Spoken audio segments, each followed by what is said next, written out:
Ladies and gentlemen, ever since Raila Amolo Odinga was defeated at AUC in Addis Ababa, he has not stepped into Kenya.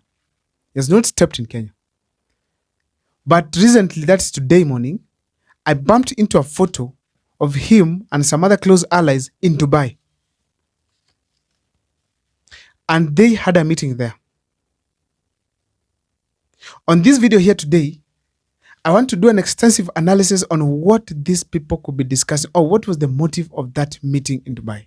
But before I do so, if this is the first time you're watching our videos, kindly make sure that you subscribe, like, and comment, because that is the best support you can always give this channel. For those who want my number for interaction, it's always here. Come through, support the channel if you can, and I'll be grateful.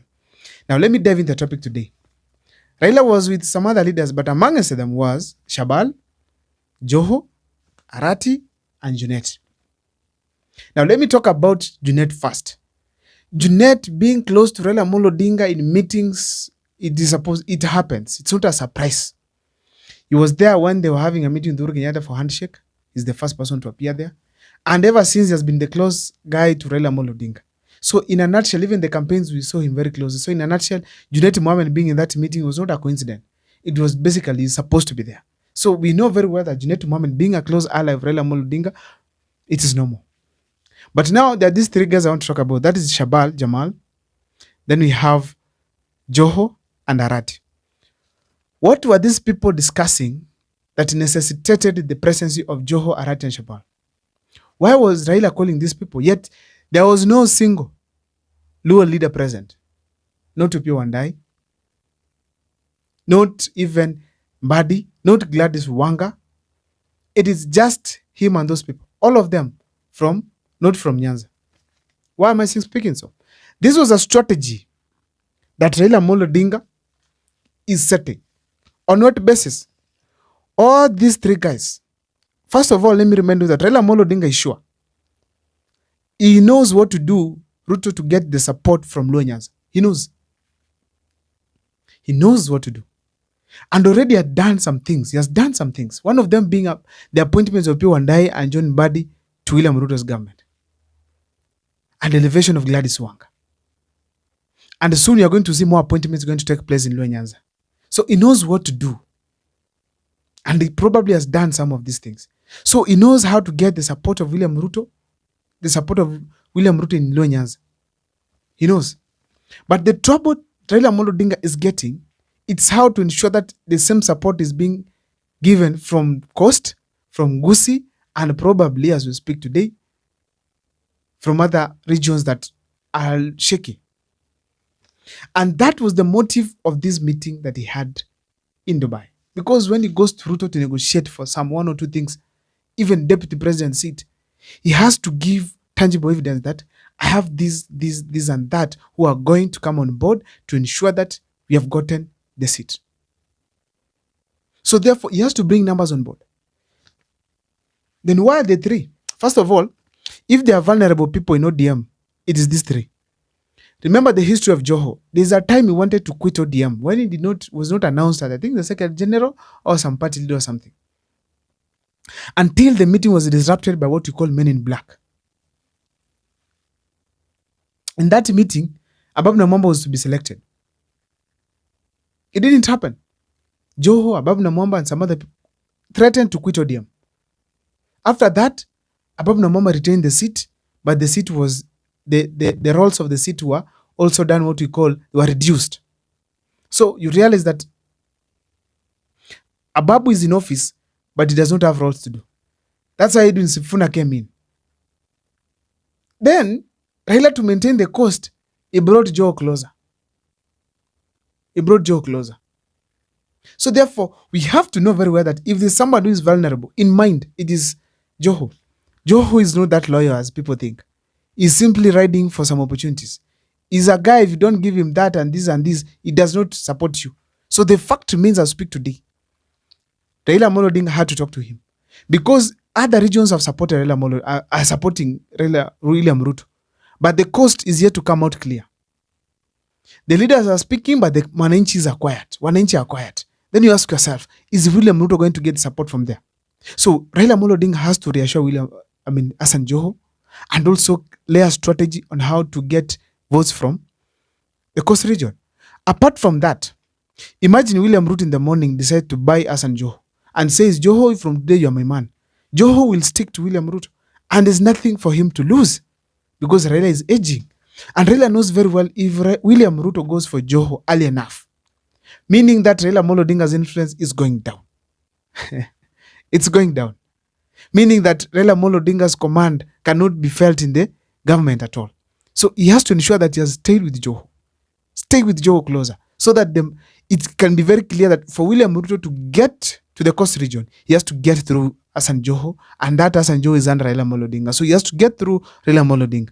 But the fact remains, if Joho goes, Raila Amolo Odinga in the coast region is done because he cannot bring up anybody right now. It's going to work. Sharif Nasri cannot be able to deliver. It is Joho who has been there and can be able to do it. Another person there is Arati.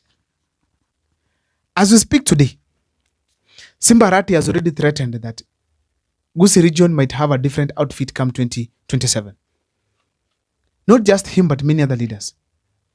And if those numbers of Gusii are reduced, because everyone knows in this country that Simba Arati is one of the greatest mobilizer of all times, because he gave Raila Amolo Odinga about 5 members of parliament from Gusii region.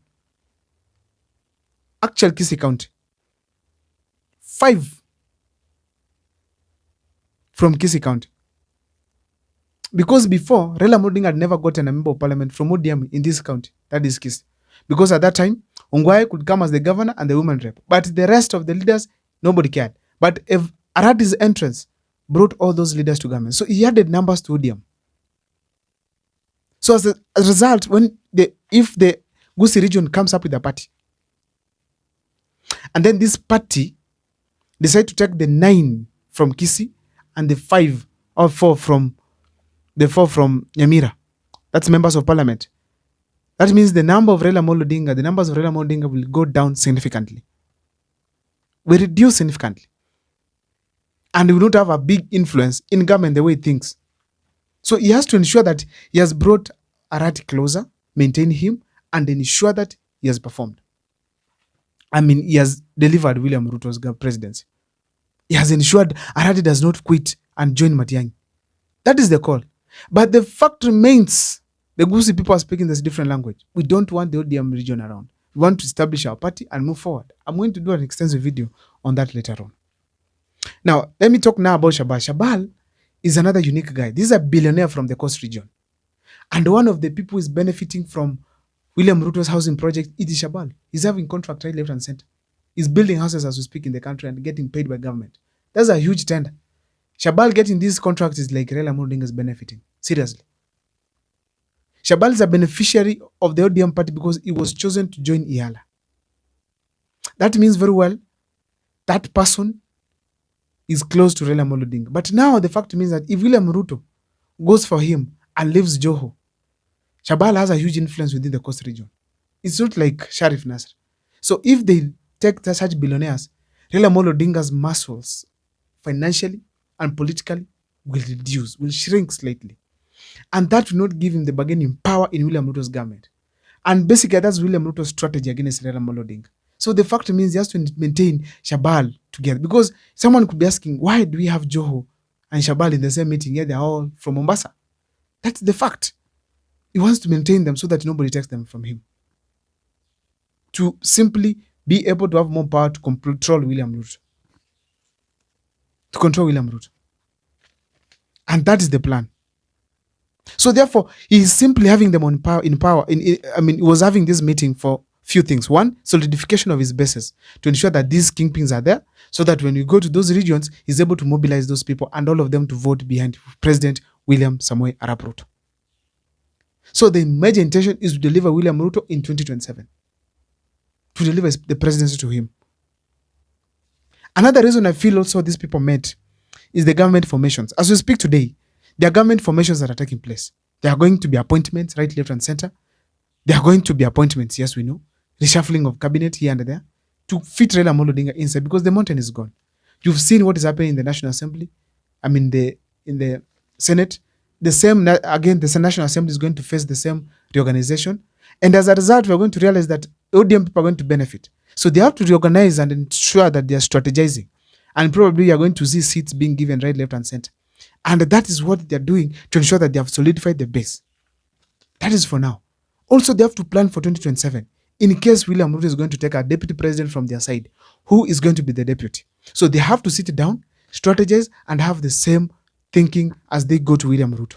Because they know William Ruto is seriously strategizing himself. So they have to also strategize well and face this big man when he comes from Dubai. I don't know what's your take as far as my analysis is concerned, but please let me see in the comment section, you guys, what you think. Thank you so much for watching. My name is Abel Mekua. See you next time for more videos.